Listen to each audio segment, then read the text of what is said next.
Few figures in history embody calculated cruelty and ruthless ambition quite like Reinhard Heydrich. Born on March 7, 1894, in Halle an der Saale, Germany, Heydrich grew up in a household steeped in music and discipline. His father was a composer and opera singer, and his mother a strict piano teacher. From an early age, Heydrich demonstrated exceptional intelligence paired with a deeply unsettling coldness. He excelled academically and physically, becoming an accomplished fencer and violinist. Yet beneath this polished exterior lay a calculating mind that would eventually help architect some of the most horrific crimes in human history. Heydrich's path to power was not without its stumbles.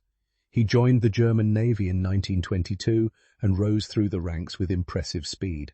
However, in 1931, he was dishonorably discharged following a scandal involving a broken engagement to a young woman whose father had connections to naval leadership.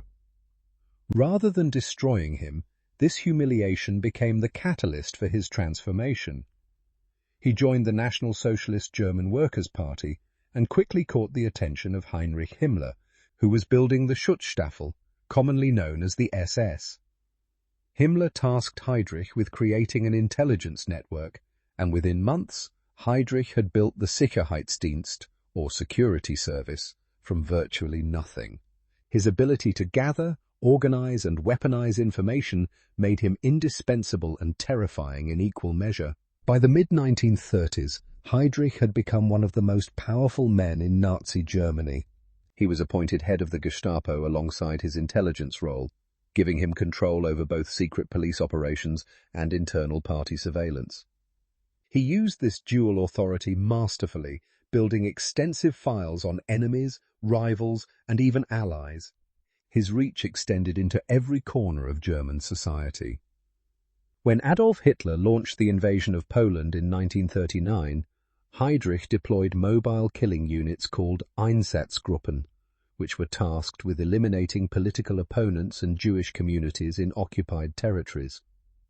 These operations foreshadowed the industrialized genocide that would follow. Perhaps the most chilling chapter of Heydrich's legacy came on January 20, 1942, when he chaired the Wannsee Conference in a villa outside Berlin.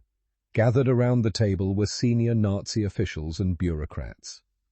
The meeting lasted less than 90 minutes, yet its consequences were catastrophic beyond measure. Heydrich presented a coordinated plan for what the Nazis called the final solution to the Jewish question, a systematic program for the murder of approximately 11 million Jewish people across Europe.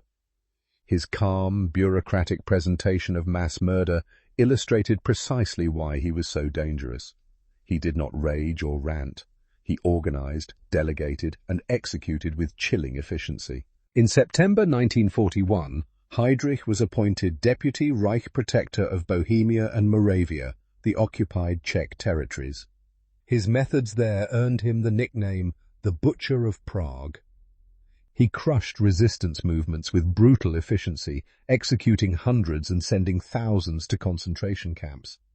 Yet in a calculated move, he also improved rations for Czech factory workers to boost war production, demonstrating his willingness to use both terror and manipulation as tools of control. The Czech people lived under a suffocating combination of fear and forced compliance, and Heydrich seemed to relish the absolute power he wielded over their lives. Heydrich's reign of terror came to an end through one of the most daring assassination operations of the Second World War.